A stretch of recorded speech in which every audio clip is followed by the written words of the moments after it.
From the shadowed peaks of the Salt Lake Valley to the mist-covered banks of the Hudson Valley and all across the globe, the signal drifts through the night. This is Midnight Signals. Now, here are your hosts, Sergeant Shenanigator and Alien Mike. Alien Mike, what's going on tonight, man? Another day in paradise. How are you doing, my friend? Just out here living the dream, the technical difficulties dream. You and me both. So yeah, before we get started, just know everybody out there, we're both having technical difficulties this evening. Yes. We're going to do our absolute best to do this show, but if it messes up, we will do this show again. Yep, I will 100% do it again. It's like you said, I apologize. As I told you earlier, with the difficulties that I'm having when I'm having them, it really makes me wonder, is somebody screwing with our stuff? I've thought the same thing. Because it's always right when a show is getting ready to go live. It's like, yeah. Oh crap, what do we do now? So but yeah, I'm operating on my cell phone tonight, so hopefully the signal stays strong. I know Mike's been having some issues with his end. Yeah, so we're going to do our absolute best, but if it fails and we drop this show, just know it will be done again because it's a fascinating show. Yep, it is. So if it gets bad enough and we log off, or kicked off, that's why. So, and then if that happens, one of us will make a post about it and let everybody know. I think I was originally blaming Alien Blorp. Yeah, I'm blaming the government now. But now I'm thinking it may be Baby Blorp who you introduced me to. Oh, yes. Little Baby Blorp. Yeah, so my son saw that this guy said, "Hello, my name is Blorp." And he decided to write, "Hello, my name is Baby Blorp" on this one. Luckily, or I guess so far he hasn't done anything on this one yet. So we'll see how long until they're all little blorps. I need to get some blorps on this end too. You do. Yes. Do. So, Shara, how's it going? It's one thing I hate about working on the phone is I can't see the chats. Can you see it when I put it on the screen? Yeah, when it's on the screen, I can see it. Okay, well then I will try to keep it open so that I can see it. Don't worry about it. Just everybody, when Mike says hello to you, just know it's from both of us. Yeah. So tonight's show is it's going to be a roundabout way of getting to who we're going to talk about, which is Elisa Lam. Yeah, this one when we were talking about our schedule last week, we chose this one because as usual we thought, oh, this is going to be something that it's a pretty simple thing. But then my OCD and ADHD, all of a sudden I'm finding all these weird connections. You're finding these connections, and it's like, okay, this turned into a little bit more difficult than I expected, but a lot of fun. So, but we are going to get to Elisa. It's just going to be towards the end of the show, but we are going to discuss the mystery of Elisa Lam. And if we're pronouncing her name wrong, apologies, no disrespect. Yep. So with that, Mike, you want to go ahead and introduce what's going on? We're going to introduce the hotel that we're going to talk about. Yes, give me 1 second. I pulled up the one I had on Elisa, so now I have to go back. So the Cecil Hotel.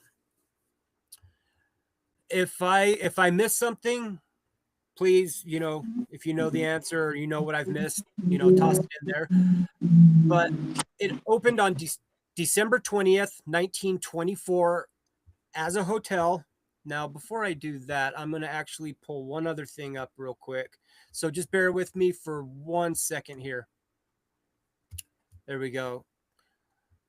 It was built in 1927 in downtown LA as a budget hotel for travelers.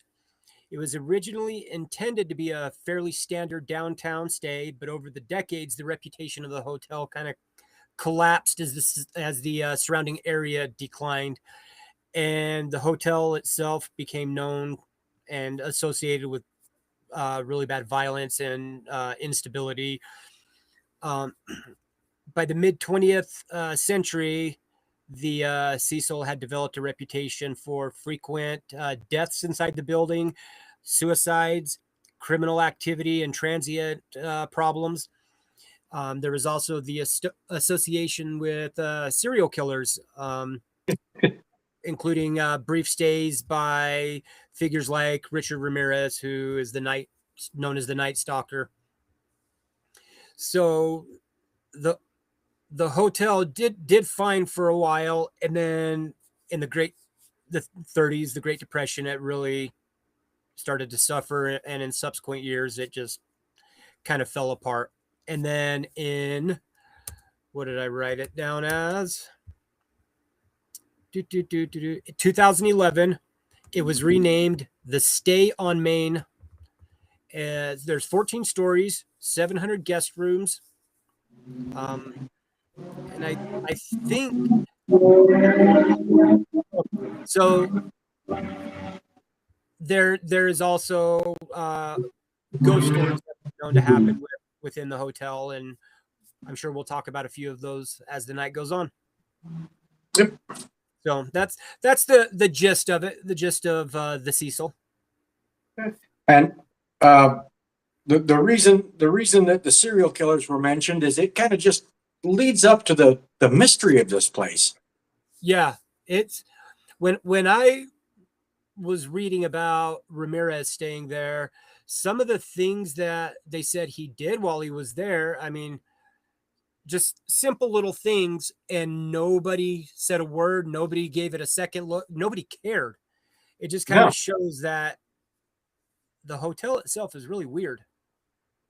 Yeah, and even the surrounding neighborhood is weird, but yeah, we're going to try and focus on the hotel itself. Right. And I guess I'll go ahead and start.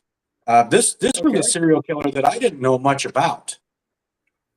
I had never heard about it until I picked up a book on Elisa Lam's death. And this is Jack Unterweger, who is also known as the Australian Ghoul. I'm sorry, the Austrian Ghoul. Austrian Ghoul. Very nice. Right. So as the name, his nickname probably gave it away, he's from Austria. And he has killed at least 9 women, targeting mostly sex workers.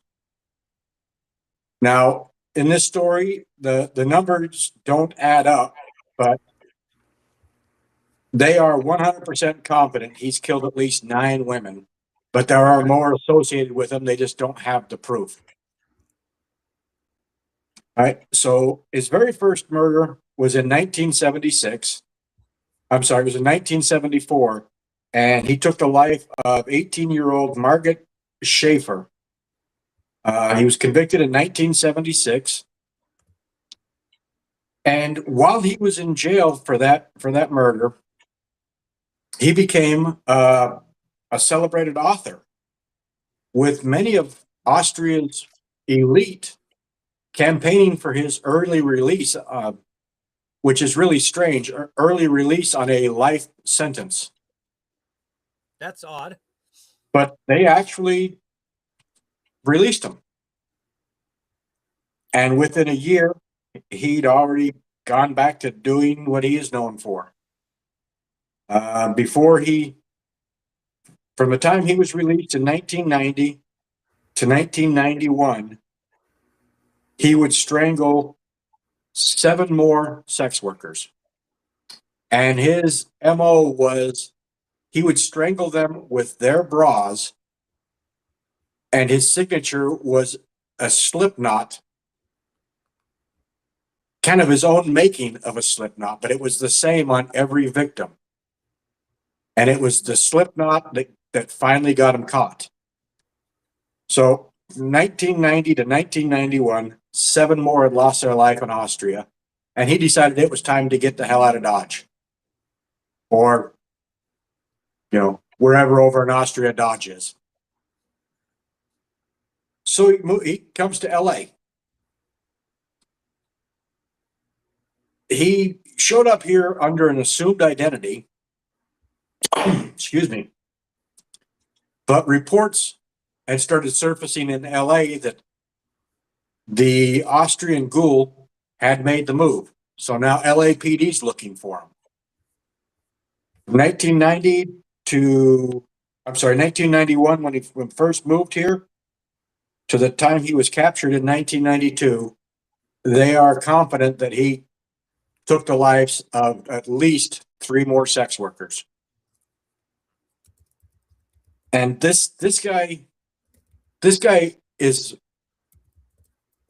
I'm not a big true crime guy, so I don't follow all the true crime podcasts, and I don't know about all the serial killers. That's more along my wife's line. Right. But from the few I know, this guy was pretty ballsy. Oh yeah. Because he'd actually went out and did a ride along with LAPD while they were searching for him. And it was on the assumption that he was reporting on the progress towards finding Jack. So he's in the back of a patrol car searching for himself and asking the officers questions about the investigation.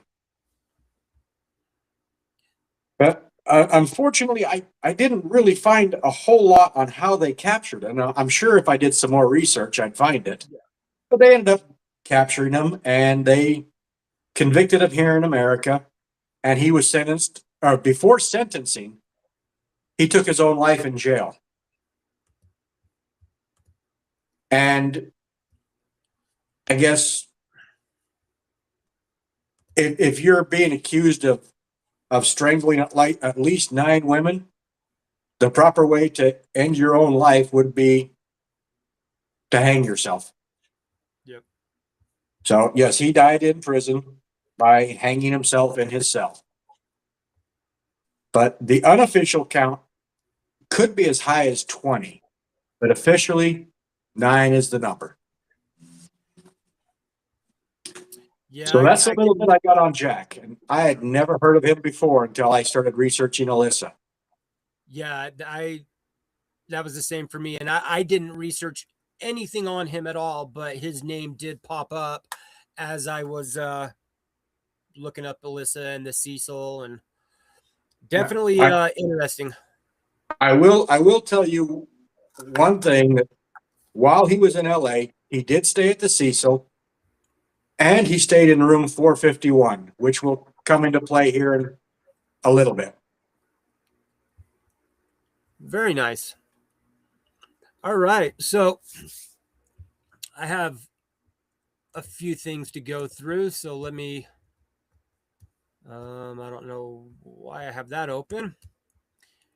So if anybody knows anything about serial killers, I'm sure you've heard of Richard Ramirez, aka the Night Stalker.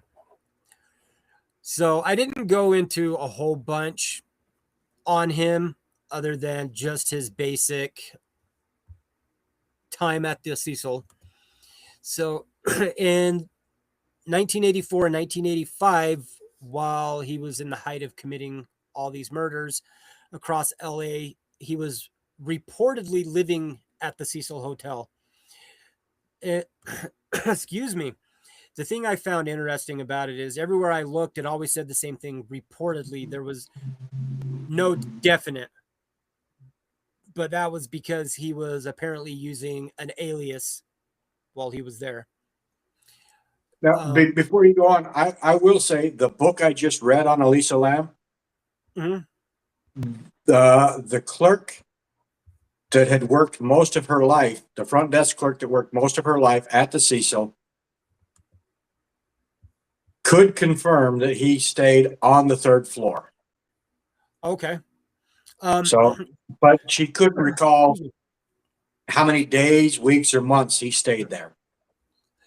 Okay, if there is any way that you're able to find out the name of that book, I would love it, because I came up with it. It's in one of my books that I have here. That's why I thought about it. But it was just a brief little story about what happened. So I Okay. didn't know of any other books on Elisa Lam. I will go through my library catalog, my library history, and see if I can pull that up. Okay, that would be perfect. So give me 1 second. Let me try to pull up. I've got a night by night. So I've got you covered, unfortunately, right now. So I can't see anything on the screen, but so he stayed at the hotel during the height of his murders across LA. He stayed there because, one, the location, and two, the cost. It was extremely cheap to stay at this hotel. It was also very, very good for someone who was trying to stay anonymous. So that's why he chose that. It was already known for crime, drugs, and long-term residents who were kind of on the edge of society, like Skid Row. Most of the people in Skid Row that were, homeless, addicts, alcoholics, that just didn't fit in. So after his murders, or he would murder someone, he would allegedly return to the hotel late at night, and witnesses would, and later reports would claim that he would walk through the lobby completely covered in blood. Some of them said that he entered through the back entrance to avoid attention. Others said that he, would take off his stuff, all the, bloody clothes outside in the alleyway, and then walk in and act like there was nothing going on. And no one questioned it. And that's what was the most disturbing part, is his behavior didn't stand out as different from everybody else that was there at the time. The Cecil had such a chaotic environment that a guy covered in blood wasn't enough to trigger any kind of alarm.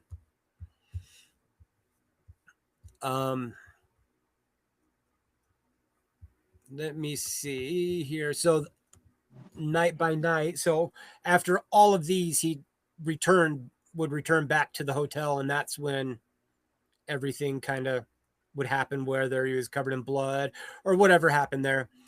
On the 17th and 18th of 85, there was a Maria Hernandez who survived.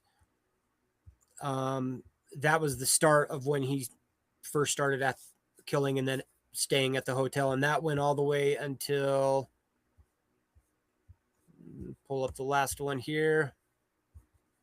The last one that came up was in August 24th of 85 in Mission Viejo. The gentleman survived, the lady didn't. And again, with each one of those, he returned and was covered in blood, and no one said a damn thing about it. So, I mean, that's just a brief. It's not a lot of detail on him. I mean, there's a lot more about Ramirez, but I wanted to stick with stuff at the hotel. I mean, this is the Midnight Signal podcast. We're definitely not true crime detectives. No, and that's why, there is so much more that if you want to read about it, you can read about it.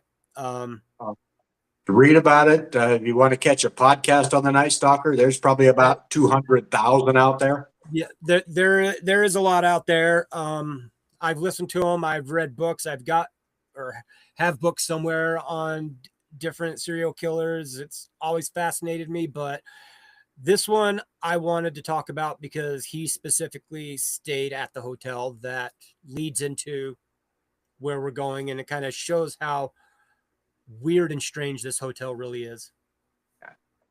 So, now I heard about the Night Stalker before, right? But I and until we picked this topic, I would have never guessed that he would have stayed in the No. hotel because it doesn't seem like well, it does now that you've said it.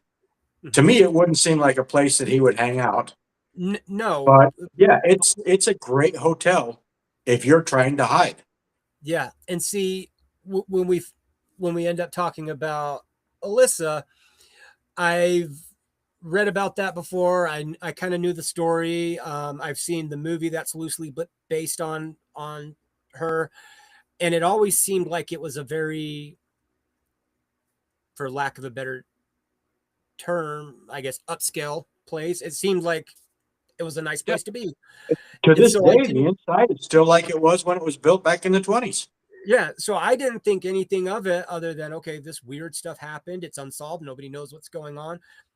And that's why I wanted to know about the hotel, and that's what led me to all this stuff. And so I'm glad I did, because I wouldn't have known otherwise. So, but anyway, there's two famous residents of the Cecil. But this is Midnight Signal, and it wouldn't be Midnight Signal without a few ghost stories. Yep. So I can tell you right now, everything I've read, everything I've seen on the internet, this place has paranormal activity. Yep. But it's hard to find specific stories. It is. The only thing that I have found, and it doesn't even relate, was what we were talking about earlier, and that's in 1947, the Black Dahlia murder, Elizabeth Short. And the fact that they mentioned it everywhere I searched for the Cecil, it kind of, I was still confused as to why they put it in there, because there's no confirmed like records of her ever being there or staying there, going there, or even being inside of this place. It was all based on just the location. So I've actually been, when I was driving truck, we don't go to the ritzy places to deliver loads. So I've been down in this area. It is a lot of drugs, a lot of transients. This is where the salesman on a budget would go rent a room for a weekend. Yep. But it's still inside. It's still a very beautiful lobby. Oh yeah. Oh. Here's one. Nadine, have you heard about the Japanese elevator game? And it's a possible reason for why she was acting so weird in the elevator. Yes, there is I know what you're talking about. I've read about it. And if I'm not mistaken, I know there's a movie on it, and it might be Elevator, or it's like Level 13, or it's some weird name, but they did a movie on it, and it's a good horror movie if you're looking for a good horror movie. But yeah, I'd never even heard of the Japanese elevator game. It's based on the movie. It's, you go into and Nadine, correct me if I'm wrong, but from what I remember, you go into the elevator and you either say something or you push the buttons in a certain order, or you go to one floor first, then another floor, and then as you're going, like, weird stuff happens. So interesting. But now yeah, I got something else to research tonight. Yeah, so I didn't even think about that, but she is right. That could be a good reason why she was acting weird in the elevator. Could be. So, back to the ghost stories real quick. And I told you I'd bring up room 451 again. Okay. So if you go online, you're going to find a lot of paranormal investigators that have done investigations in there. Even Zach Baggins and his crew. I don't really believe some of their episodes. Yeah. But I mean, they were there. And everybody has reported the same thing: cold spots in certain areas, shadows through the hallways, But I found two stories that were really fascinating. And one of them involved room 451, which is where the Austrian ghoul stayed while he was there. And a man in room 451, this was around 2000, 2001. He was sound asleep. And he woke up at about 2:30 in the morning. And he was having a difficult time breathing. And the way he described it, it felt like he was being choked. Mhm. But, you know, you got night terrors, things like that, bad dream. So he played it off. He's like, I had a bad dream. Things, you know, things weren't right when I woke up, but I'm calm now. I'm going to lay back down and go to sleep. 30 to 45 minutes later, after he drifted back to sleep, he woke up with that same feeling. So this time he's like, all right, this is just really strange. It could still be a possibility that I'm just continuing the dream, but I'm going to get up, maybe circulating, get a drink of water. He goes into the bathroom, gets a drink of water. As he's setting the cup down, he notices around his neck, he's got red marks as if somebody's hand or fingers were pressing down on his throat. So he's like, no, I'm done. That's it. Packs his stuff. He goes downstairs, tells the clerk what happens. She's like, I'm so sorry. And he's like, I don't care. I'm done. I'm checking out. Goodbye. Wow. Almost Yeah, a year later, there's a photographer outside because he's fascinated with the Cecil Hotel. So he's out there taking pictures. Mhm. And this was the beginning of digital photography. So, you know, not the greatest in 2000, 2001, but you can Right. still see the photos on your screen. He takes a picture and he sees a human figure hanging in one of the rooms. So he panics. He runs into the hotel and he's like, hey, check this out. This is where it's at. You've got somebody up there that just decided life wasn't worth it anymore. They figured out it was room 451. They rush up there, open the door. There's nobody in there. So he saw an apparition or Mhm. reflection of a ghost. Yep. That's On this story, this one was in the book. On this story, the woman confirmed, and this is what I told you earlier this week, Mike. Mhm. The woman confirmed that yes, somebody did take their own life in that room, but not by hanging. They did it by jumping out of the window. There was no reports of anybody hanging themselves in that room. But she's also the woman that said there's activity in every room because somebody has passed away one way or another in in room. every room in the hotel. It would be Now, that's just every room. I mean, yes, it is a possibility that's happened with as old as the hotel is, but well, that and I mean some of their clientele, a lot of the deaths that are reported there are from drug overdoses. yeah. So it's not like people are being offed every single day in the hotel. A lot of it is drug overdoses. There are some that just figure I'm ending it today. Yeah. But for the most part, it's the overdoses. And do I believe the clerk when she said somebody has died in every room? I don't know. She may have just been sensationalizing it to the journalist who was writing the book. Right. And it very well could have been, but Yeah. you know, it being from what I read, I don't know the area very well at all. That was Skid Row. Yeah. So like I said in the intro, I mean, that hotel was known for addicts and transients and just the I don't like to say this, but kind of the lower class of society Yeah. that were Yeah.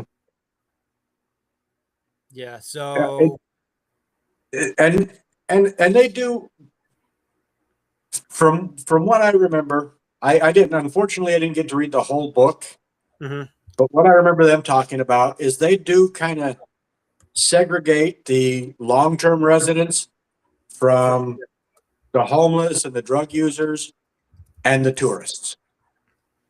So they don't kind of intermingle them. So we're not saying Alyssa was there okay. for any nefarious purpose. You know, she was probably on the tourist side. But here's gonna this ghost story is kind of gonna be the lead up to Alyssa Lamb's story. And this is the haunting of the elevator. Okay. I did see Right. that one. Yeah, the elevator has a history of not, and this doesn't happen during the day. It only happens late at night. The elevator will just start operating and stop at random floors, open the door, and the doors close. It'll go to another floor, open the door, but it's not going in like floor one, floor two. It may open in the lobby, go up to the seventh floor, then come down to the third floor, then go back to the lobby. So there's no pattern to it. So that, I mean, very well could be why Nadine brought up the Japanese elevator game, because that's what it would do is you had to go a certain order in the for the game. You had to do it in a stop in the floors at a certain order. Yep. So, and how you're saying it, when you read or watch the movie, they say you need to make sure you stop, the third floor, the 11th floor, and coincidentally, the 14th floor was one of them. And there's 14 floors in the Cecil. Interesting. So here's where the ghost story gets really strange. Is on all the floors when it does this, the doors open and close in a normal manner. But on the fifth floor, it's reported that most of the time it doesn't close at a normal time. It will stay open for a longer period of time. And people when they get to the elevator, when they see this happening and they just happen to be walking to the hall, they'll get to the elevator. They'll say that they get a sense that there is something there holding the door open. I mean, they can't prove it, but they just Right. feel like there is something there holding the door. Yeah. And that plays into Alyssa once we start talking about her. Yep. I mean, those are the two ghost stories. I did hear one, or find one. I don't think you said anything about it, and the one I found was the ghost of Pigeon Goldie. Did you see that one? I did see it, and I failed to investigate. Yeah. So all I have on it was one of the most disturbing stories centers on Goldie Osgood, who was a long-term resident that was murdered in 1964. And the hauntings include an elderly woman seen feeding birds in empty hallways because she was known for feeding the pigeons. There's knocking sounds from vacant rooms. The guests would hear whispers late at night. And I mean, her murder was never solved. So they don't know why it continued like that. And that's all I could find on it. But I thought it was kind of interesting and another weird story to the hotel.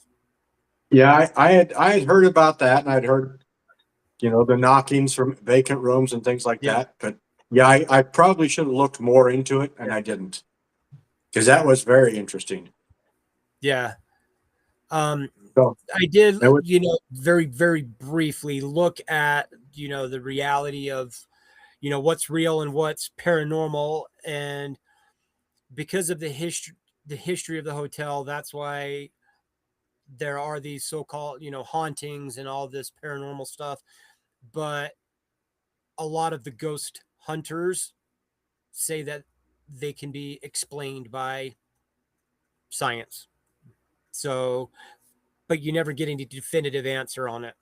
Yeah. So anyway, that leads us up to Alyssa. Okay, Elisa Lam. And on that, real quick, I don't know if you can see this. Come on. Nope. Was the book by chance called Gone at Midnight? Gone at Midnight. That's it. Okay, I'm going to order that then. So, excuse me. Let me pull up a couple of things that I have. I tried to do this in order, but whenever I write stuff down, I kind of will bounce back and forth. And so sometimes I get stuff out of order. Excuse me. So Elisa Lam was a 21-year-old college student from Vancouver, Canada. She was born to immigrant parents from Hong Kong. Let me, because I know I got this a little bit backwards here.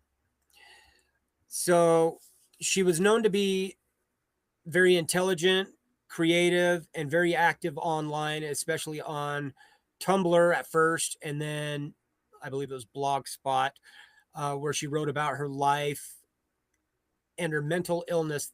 She was diagnosed as bipolar and had depression and had been prescribed several different medications for her mental health issues, things like bupropion, lamotrigine, I can't even pronounce that, dextroamphetamine, which is Adderall, venlafaxine. So a lot of different medicines. Her family said she had no history of suicidal thoughts or attempts, but reports claim she would go missing for short periods of time. And then she also had a history of not taking her meds. And as a result, on several occasions, suffered hallucinations that would cause her to hide under her bed for, refuge. She was hospitalized at least once for these episodes. She was a student at the University of British Columbia, although she wasn't registered at the beginning of 2013. So also, I had it backwards. She originally used Blogspot in mid 2010 to post pics of models in fashionable clothing and accounts of her life, including her struggles with her mental illness. And then she changed after that in January 2012 to Tumblr and started using that.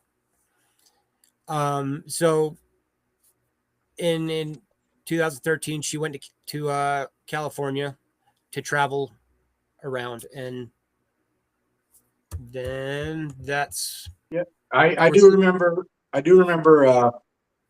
in the book they'll mention this, that she was very excited about this trip to California. yes.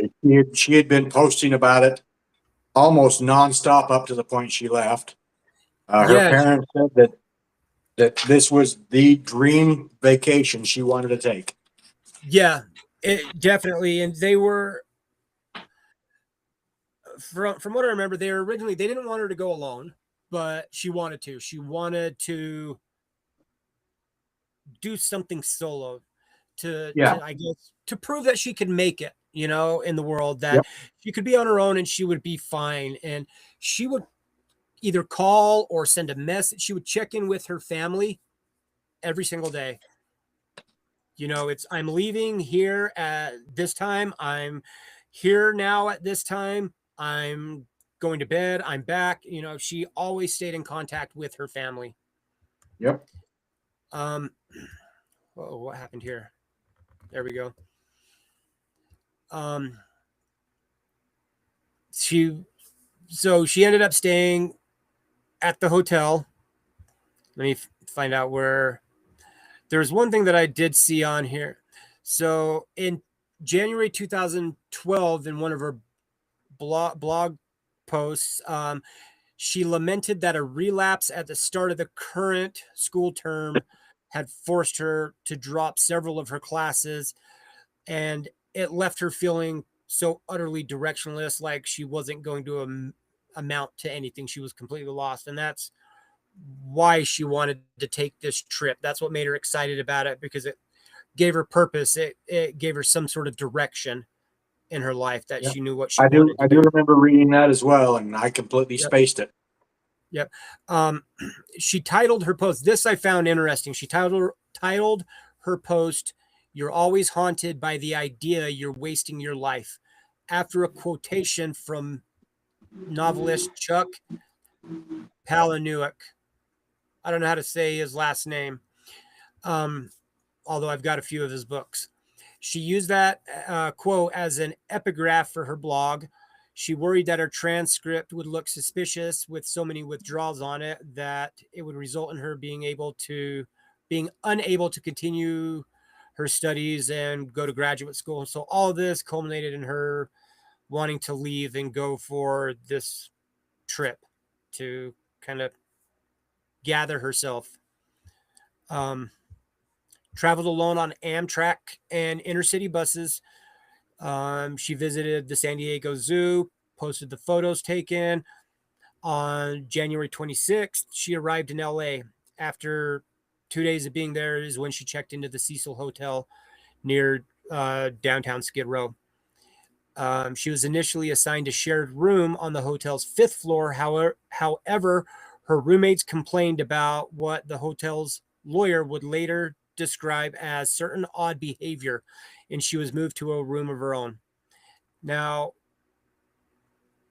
I don't know exactly what the odd behavior was. I didn't find anything on that other than it said that I found a true crime podcaster okay. that said that he had talked to somebody that worked at the hotel about it, and it was Yeah. basically she would be up all hours of the night, Okay. and she would be talking loudly. And when they finally complained to the clerk and said, "You've got to split us up," she was yelling at them, "You guys have to get out. You have to leave now." Yeah, see that the one thing I saw was she was leaving notes for her roommates that said, "Go home, go away," and would lock the door to the room and require a password for them to enter. Mhm. So this, I mean, again, Now, there's these what I weird.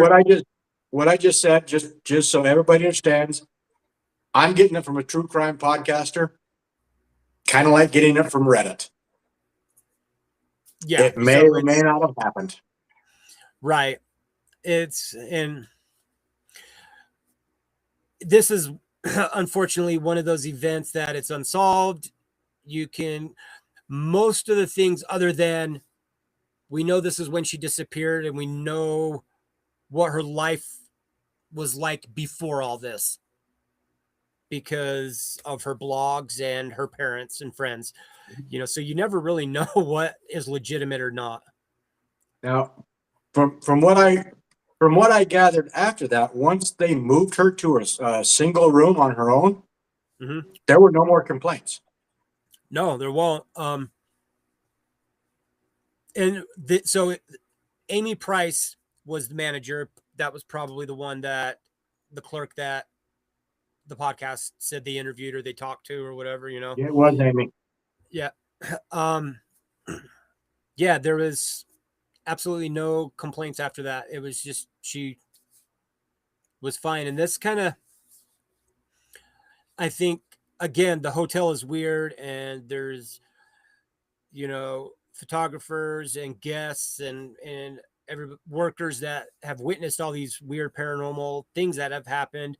Plus you have the history of the hotel and then her history with, her unfortunate mental illness. So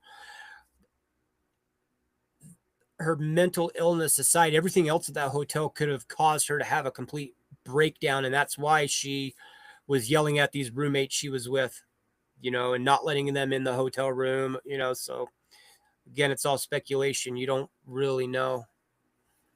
But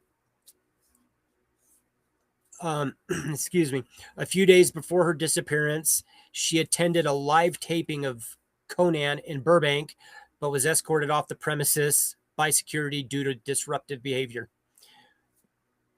I found that and thought that was interesting. I don't know if you saw that. I did, and I'll be honest with you. I've heard people that have been escorted off of live tapings, and disruptive behavior could just be talking when you're not supposed to talk. Right, It talking or may not laughing. be, Yeah. You So know, even in the audience, it's very scripted. You laugh here, you clap here, Yep. and then you're quiet the rest of the time. Yep. So I wish it gave more detail on it, but unfortunately, it didn't. So let me move a little bit here. So on her disappearance, she contacted her parents in BC daily, like I said, while traveling up until the day she disappeared. On the 31st of January, the day she was scheduled to check out of the hotel and leave for Santa Cruz, her parents didn't hear from her, and they called the LAPD and to see if they had any information. And when they didn't, her parents flew out to LA to help assist with the search. Hotel staff who saw her that day said that she was alone. Outside the hotel, a lady by the name of Katie Orphan, which I know you talked about earlier, she was the manager of, what do I have written here? The last bookstore. That's right. The last bookstore was the only person who had recalled seeing her that day, and said she was very, very lively, very friendly and outgoing. And she was there getting gifts to take home to her family. The Katie Orphan, she told CNN that she was talking about what book she was getting and whether or not she was getting would be too heavy for her to carry around as she traveled. Police searched the hotel to the degree that they could. They searched her room. They had dogs go out, throughout the building, including the rooftops, but they were unsuccessful in detecting her scent. But Sergeant Rudy Lopez said they didn't search every room. They could only do that if they had probable cause to believe that a crime had been committed. And since they didn't, they weren't allowed to search every room. Now, when you get the book, you'll read it. They did search most of the rooms, because most of the residents gave permission. Right. There were a few that there were no answers, so you can't go in.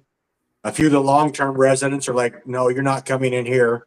Right. You come in with a dog and you're a drug user that's a long-term resident. Yeah, sure. You're looking for a missing person. Oh yeah. So I'm actually excited now to read this book. On February 6th, a week after she had last been seen, the LAPD decided they needed more help. So they put up flyers with her image that were posted around the neighborhood and online. It brought the case to the public's attention through the media. And then that kind of leads up to the elevator video. And so I reached out to a few people to see if we could get permission to use the elevator video, but unfortunately never heard back from them. But I encourage you all to go watch the elevator video. It is very odd. So you can, just go to YouTube and type Elisa Lam elevator video, or even go to Wikipedia and search Elisa Lam, and you'll find that video on there. If you haven't seen that video, you should. I remember it's disturbing. I remember seeing that years ago and thought, okay, wow, this is pretty intense. But I didn't realize how bad it was until I watched it again today. And today is the first time I've watched it in probably 5 years or so. And it's, she walks into the elevator. She doesn't have on her glasses, which she wears glasses. And when you see her go to press the video, she's like up, right up against it looking. And it's like, okay, she presses the one or the lobby button, whatever. It was one of the bottom buttons that looked like. So they could be one down, starting at the top and going down. I'm not sure how it was set up, but she presses one of those and then she kind of steps back and then starts looking out the elevator. And because the door is not closing like normal. And honestly, that was the very first thing that I noticed after she had pushed that button. At first I thought, why is she looking, so close to it? And then I remembered, she can't see very well, so she's trying to look.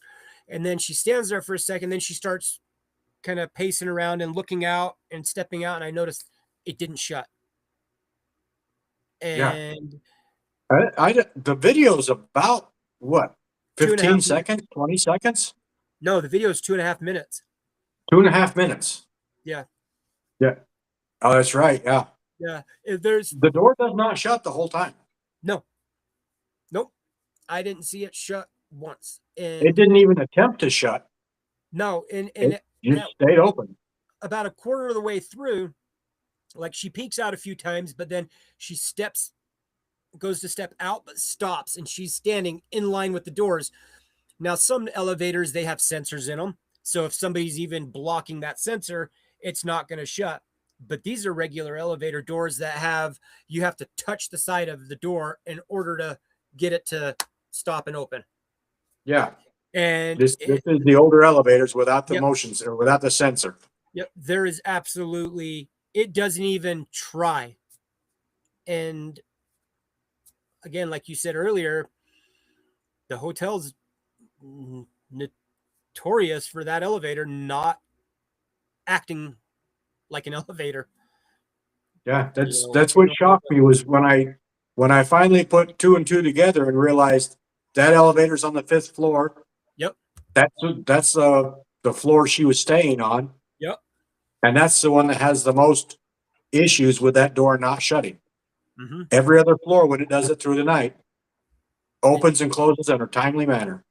Yeah. And see, when I was looking into that, I thought, okay, there must be some reason why it's not shutting properly. But then, kind of common sense kind of kicked in and kind of thought, it doesn't matter what floor you're on. There's not anything that would say it couldn't or would prevent it from opening and shutting correctly.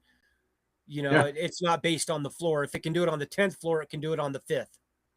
And so you figure at that point, any guest that was staying there, if the elevator was routinely staying open that long, they'd be bringing it to the attention of the clerks. Right. So it was interesting. So they released it on February 13 after another week with no sign of her. And so it was the last known sighting. Here's something I found interesting. You'll see this in the book too. Let me get his name here real quick. Everybody thinks that the police released this video. Mm-mm. And it wasn't. It was a journalist named Dennis Romero who released the video, and he still refuses to say where he got it. Yeah, see, the only thing that I saw on it was, here it is. The video drew worldwide attention in the case due to her strange behavior and has been extensively analyzed and discussed. But I didn't see anything, no matter where I looked, on anything else about it. Yeah. When you check out the book, let me know what you think. But yeah, it's Dennis Romero was a journalist who released it. And I can't remember for sure, but I think the police had a copy of the video, but they didn't want to release it because they were thinking if she was having a mental health issue at this point, they didn't want the parents to see that. Right. And that's kind of what I gathered as well. But it really, without going too extensively into my thoughts on certain subjects, I don't understand if you're looking for something and you are the police and you have a picture of who the suspect might be, or a picture of who you're looking for, or video evidence of where they were last seen and what they were last doing, excuse me, I think it's stupid not to release it. But like you said, they don't want the parents to see, they don't want this, but I don't know if that makes sense. But to me, it's like, Yeah. if you have something that could help, you need to release it. Don't keep it to yourself because you're worried somebody might view it as odd or worrisome. The longer you wait. To me, watching that video, I would have released it as a police officer. Yeah, I would have Only too. because, I mean, yeah, possibility it's a mental illness, but the way she's acting, it's like somebody's down that hallway. Yeah, that's, again, I mean, there's a couple of options: mental breakdown, haunting, like where what you would think of in a normal ghost story, or somebody is legitimately coming after her. Now, the hotel, again, like we said earlier, it's known for transients and homelessness and addicts and people that are short-term staying, long-term staying, people like serial killer Jack, the Night Stalker. You know, she was fucking terrified. Yeah. There, I would release it if not on media. I would at least release it to the other hotel guests saying, yeah, have you ever had anybody tracking you down this hallway?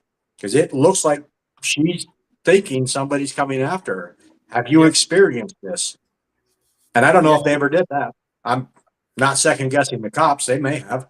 Yeah, I haven't seen anything about it. So let me see what else I had on that. Last known sighting in the elevator, video surveillance, January 31st, approximately 2.5 minutes of footage.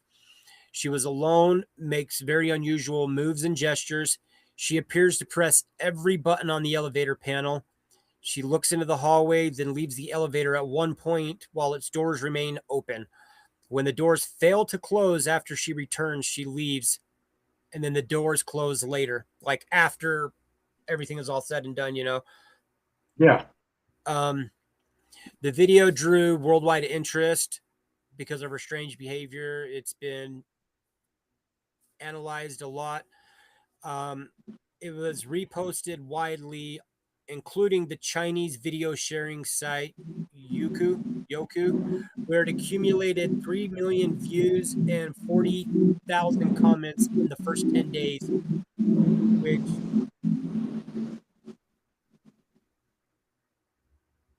did you hear that? Yeah, I just had a group of motorcycles popping wheelies over there on the arterial. Oh, okay. It didn't sound like that on this end. So it was, many of the people that commented found it extremely unsettling. Several theories emerged about her actions. One, that she was trying to get it to move so that she could escape from someone who was coming after her. And then others suggested that she might be under the influence of some type of drug, but none was detected in her body. Oh, sorry about that. Excuse me. Do we got to evacuate? Yeah, scares the hell out of me every time I hear it. Yeah, there was no drugs found in her body other than, from what I recall, the ones that she was prescribed. Yeah, and I did look at that. In the book, it mentions that they were lower than they should have been. The amounts were lower, so it looks like she had not been taking them for the past couple of days.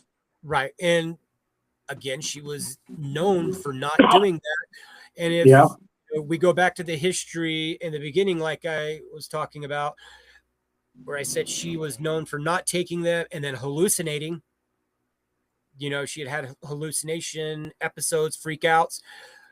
Because of not taking them, that very well could be what's happening right now, except for instead of being able to hide under her bed like she normally did, she's trying to find another escape. But Yeah. that's just a theory. I mean, again, we don't know for sure. Let's see. When her bipolar disorder became known, the theory was that she was having a psychotic episode of some sort. So other people argued that the video was fake or it had been tampered with before it was made public. Besides the obscuring of the timestamp, parts had been slowed. People claimed that parts had been slowed down and nearly a minute of the footage had been removed. But they said this could have been done to protect the identity of someone else who otherwise would be in the video, like that tried to get in the elevator with her. But Yeah. I don't think that personally. I think it's because again, this is, yes, we have the technology. Yes, we could do it, but this was in 2013 and the video looks to me 100% legitimate. Like, Well, if the cops, I am absolutely sure, have the surveillance video from that elevator. Unfortunately, the hallway surveillance non-existent. yes. So Glad you this brought that is up. Why? this is the only surveillance they've got, and I am sure they got a copy of it. And at no point did LAPD ever say, "No, that's not the right video." Exactly. They've never disputed it. They don't like that it came out the way it came out, but they've never disputed that is the video. Right. And I mean, you brought up the hallways. You know, how come there's not video of that? Did they not have cameras in the hallways? No, and they did. I didn't see that. So because of some of their clientele, they didn't put it in there. You know, I guess basically from what the desk clerk said, basically because, you know, if we have surveillance video, then we have to testify that the Night Stalker stayed here or that the Austrian Ghoul stayed here. And, you know, this is also kind of a place where you rented the room for the night, but you may have rented your companion by the hour. Yep. I mean, it's not a prostitution hotel, but it happened but because in that area you can get them fairly easily from what I've seen. You can get them fairly easily from what I've done. I mean, from what I've seen. Yeah, so that kind of leads up into the discovery of the body. Yep, February 19th. And yep. When I heard this, I mean, just repeating it, I'm going to get sick to my stomach. On February 19th, several guests reported low water pressure and bad tasting water. And they also reported that it was kind of a reddish color. Yeah, it had a red hue to it, red tint. Yeah, but it wasn't deep red. It was just, it had a red hue. Yeah. Almost like a rusty. Yeah, like a rusty-ish color. Yeah. And the maintenance guy's like, all right, well, we got rust in the pipes again and something's clogging the pipe. Yep. So he goes and checks it out. Yep. And that he goes up to the 14th floor, and on that floor you can go out the door to the roof, but you have to have a key to disarm it. Yes. It is an alarmed door. Yep. Now here's where I'm not 100% sure on it, but the way he described it is it's 4 tanks that are on the roof.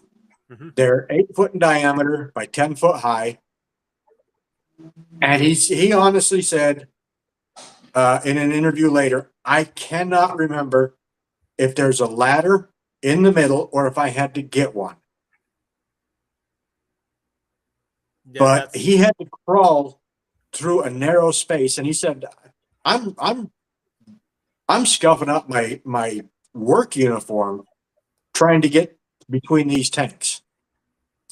Then when he gets between the tanks, you climb up one ladder to get to the platform, then go between the tanks and climb up a second ladder to get to the top of the tank. okay. Yeah. How big did you say the tanks were? They're 8 foot in diameter by 10 foot high.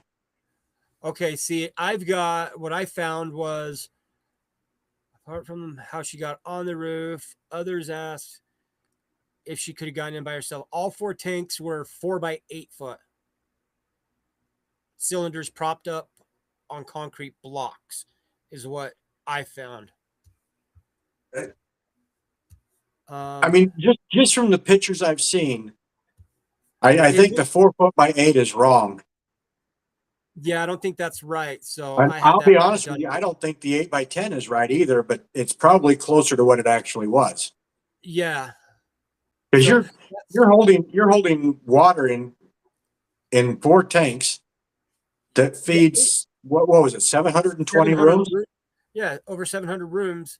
So yeah, I don't know why the first that I got was all 4 tanks were 4 by 8 foot, 1.2 by 2.4 meters, cylinders propped up on concrete blocks.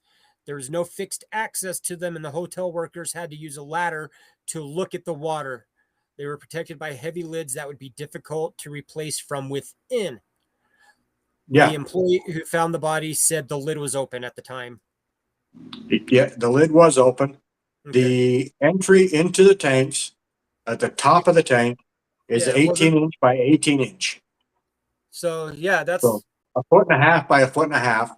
yeah. And yes, it is a very heavy lid that you could lift up from the outside, but once you're in bobbing up and down in the water, you can't. you're in. You push up and you're If going to it's go down. full, you're in 10 feet of water. Yeah. So And let's, it was partially closed. It wasn't. It didn't slide all the way back in place.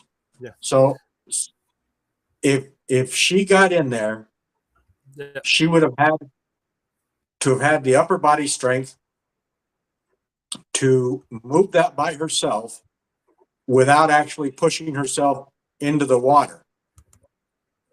And Yeah. I don't see how that's possible. But anyway, he gets up there, the lid's partially open, he slides it away, and he sees a body there in the water.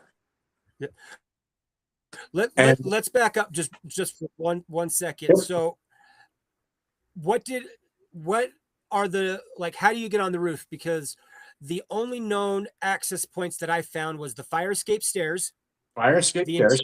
The interior still, and pardon me if you already said this. I know we talked about it earlier, but I don't recall if you just mentioned it.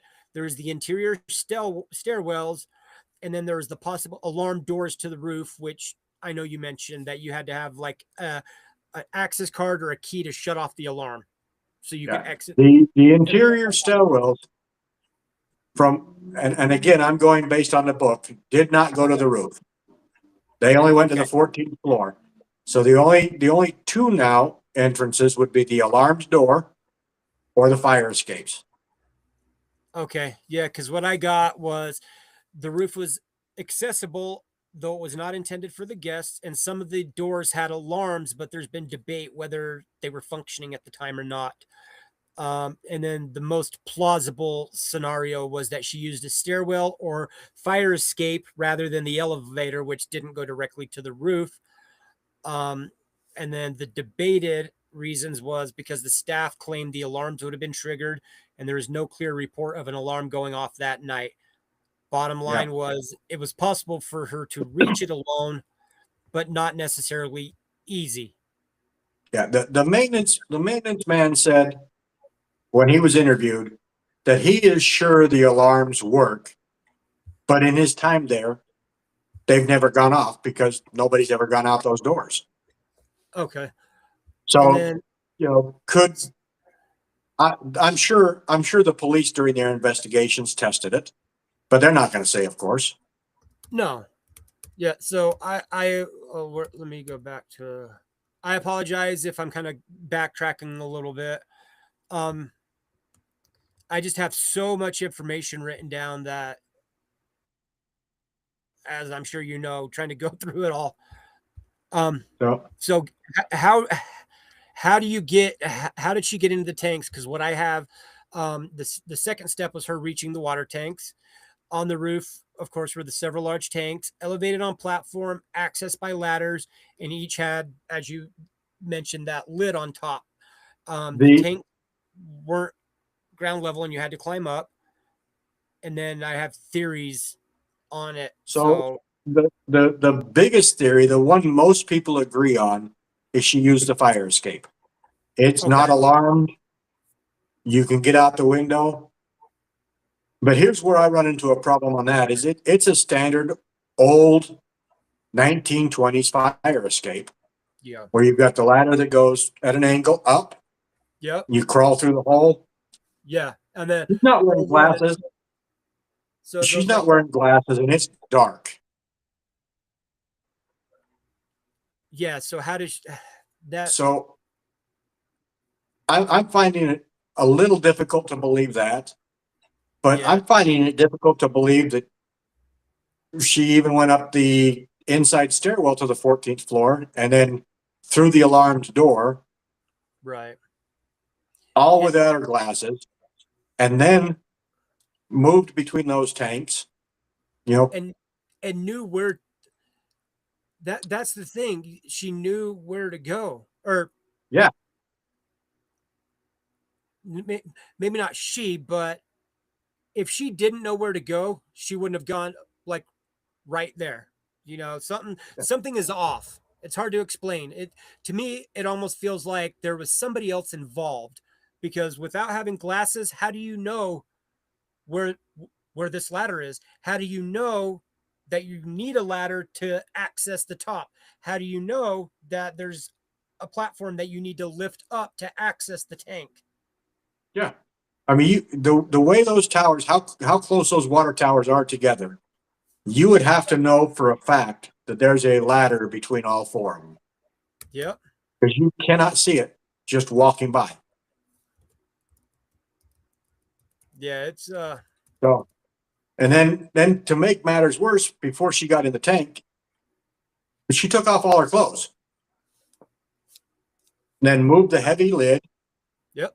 and then lowered herself in, and then somehow uh, drug that steel plate back Back. to where it was partially closed. Yeah. Yeah. So So maintenance guy finds her floating in the water, yep. and that's the part that makes me sick because they've been complaining about the taste in the water for 3 or 4 days now, Yeah. and So she's why did it? bloated. Yeah. Oh, yeah.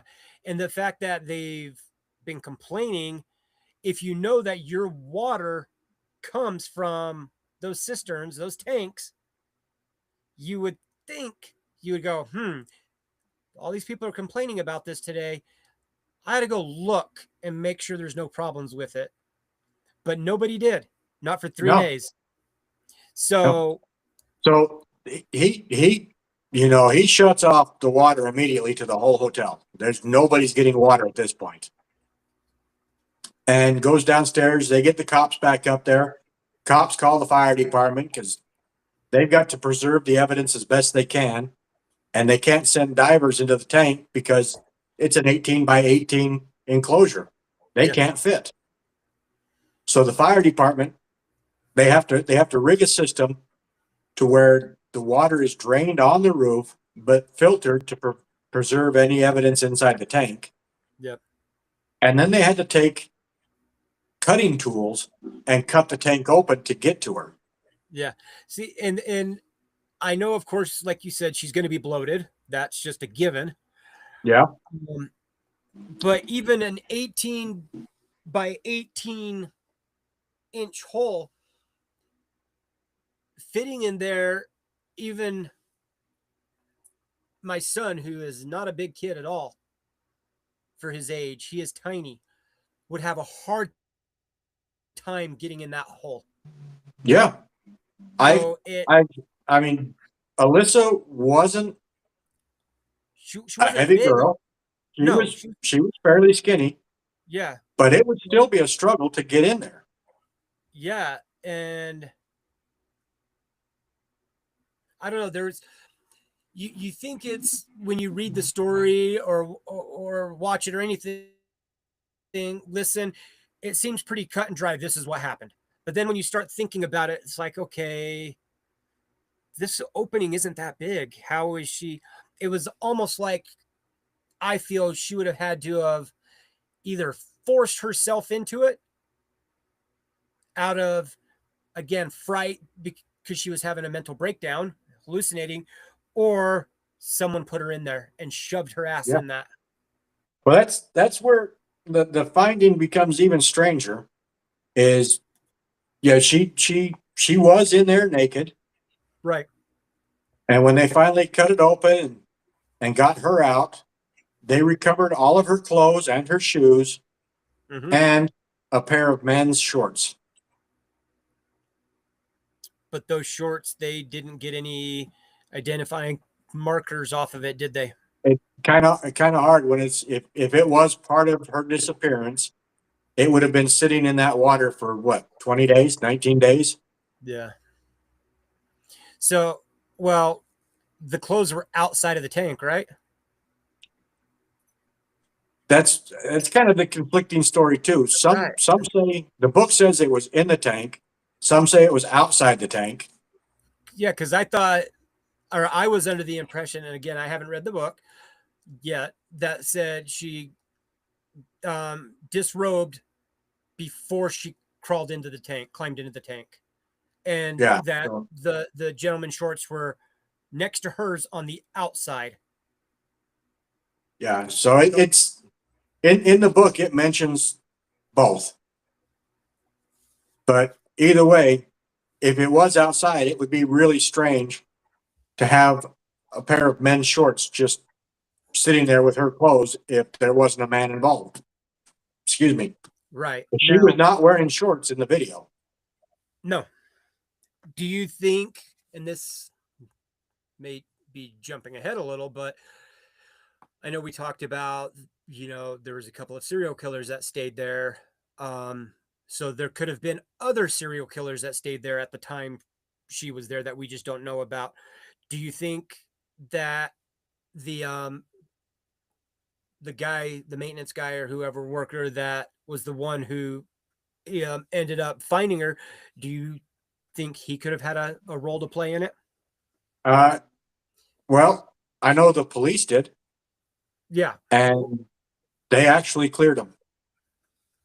Okay. Yeah. I think they did a polygraph. They cleared him. He's no longer a suspect. But yeah, when I first heard that, that's what I was thinking. Yeah. Well, that's what because I didn't read anything on him other than I knew he found her body. But Yeah. you think 3 days?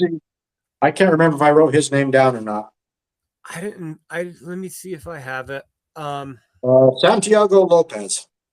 Yes, that's right. So, but but I thought that because it's been what they'd been complaining for 3-4 days that things had tasted funny. And again, like I said, I would have gone, this is where I get my water from. People were complaining about this today. Maybe I ought to go just check. Maybe there was a pigeon or a raccoon or something happened. There's a reason for it. What I gathered just reading that chapter is the front desk crew didn't inform Santiago because he said when he got in that day, that's the first time he'd heard about it. Oh, okay. And that was in the book, you said? Yeah. I think it was in the Okay, book. I'm definitely. I've overloaded myself with podcasts and the book, and so Yeah. I may be mixing things in my old man brain. Yeah, But and I'm gonna get it regardless. here's So I Here's what I found interesting is in the book, they talk about two scenarios. They talk about the use of tracking dogs Mhm. to find her and the use Yep. of cadaver dogs to find her. Now, I the didn't. police aren't saying which dogs were used, but the the way the book describes it is if it's tracking dogs, they were on that roof more than one time. They were up there several times. Mhm. Why did the tracking dogs not get her scent? And You know, they couldn't put the tracking dogs out on the fire escape right. because you know, their paws and the metal grates and trying to get up those, they don't want the dog to fall 14 Right. floors down. Right. But I mean, even a So cadaver dog, I mean, for example, there's a guy that I follow on one of the social media platforms who's from, I want to say, the UK, and he has a dog that he's training for a cadaver search and rescue, and so yep. he does little things like he will pick up like a little tiny button and he rubs it on with a scent, and then goes he leaves his dog and goes hiking off, and he throws it in the water. You watch it sink, the area it's at, takes off the gloves, gets rid of everything, and the dog finds it. They can smell it underwater. That's So that's what that's what the book was talking about. If it was cadaver dogs and that lid was open, there's that no dog would reason. have caught the scent. Yeah, there's So the book's theory is after the police stopped searching the Cecil is when the body was placed up there. It's just his theory, no proof. right. No, I'm sorry, that wasn't the book. That was somebody else's theory. Yeah. And that theory kind of made sense to me, except, okay, 4 days after the disappearance, 5 days after the disappearance, Mhm. how do you get a body up to the roof Yeah. and get him into the water tank? Yep. So after that, after the police have to cut it open and get the body out, and And I'm back. what's that? And I'm back. Oh, I just barely Yeah, noticed you. it's not bad. I got booted after what, 80 some odd minutes? Yeah, that was the first time. Um, so after that, they do an autopsy. Uh-oh.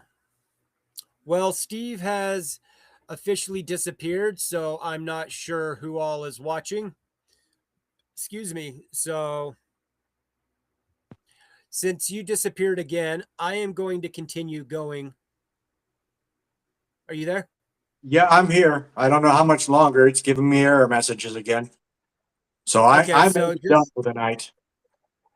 okay, so I'm gonna just quickly finish the last little bit. And then if you disconnect, you disconnect. If you can come back, great. I'm just gonna continue. I'm on the autopsy.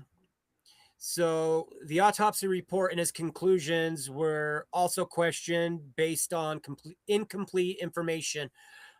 For example, it does not say what the results of the rape kit and the fingernail kit were, even though the police and medical experts did that.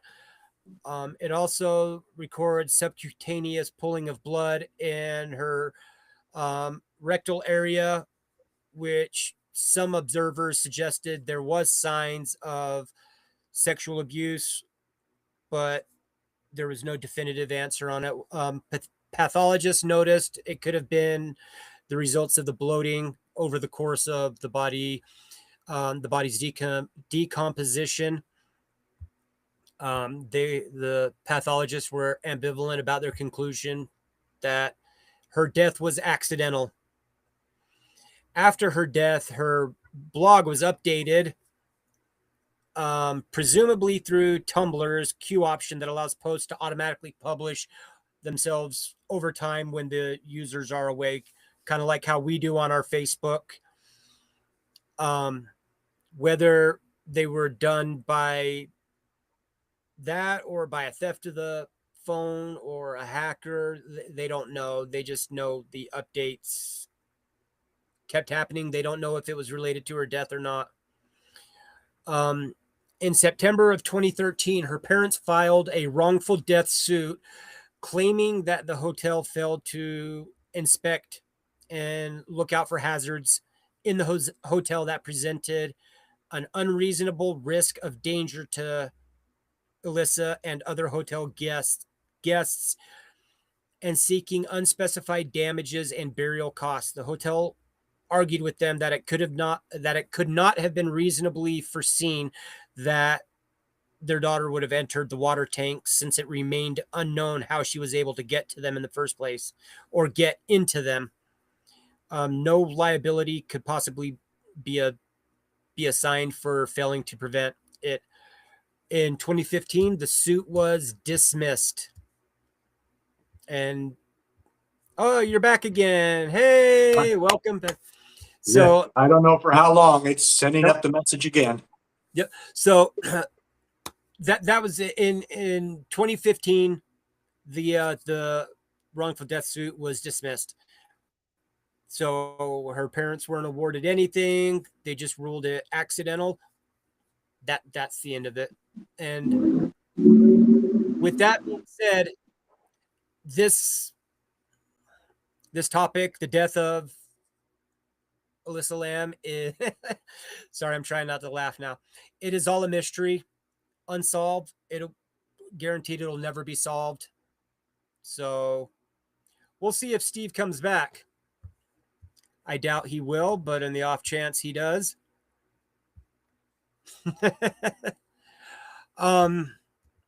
With that, I guess he's probably not going to be back. I don't have anything else on this episode. I'm sure he doesn't have anything else as well. I'm not sure who all is still here with us, but if you haven't, please like, subscribe, click the little bell, get notifications. And next week, I believe we are doing, let me pull that up real quick. Not next week, but the week after. Oh, that's Steve right there. We are doing what is called the Numbers Station. I'll leave it at that. If anybody wants to look into that, check it out. Until then, we will see you guys next time.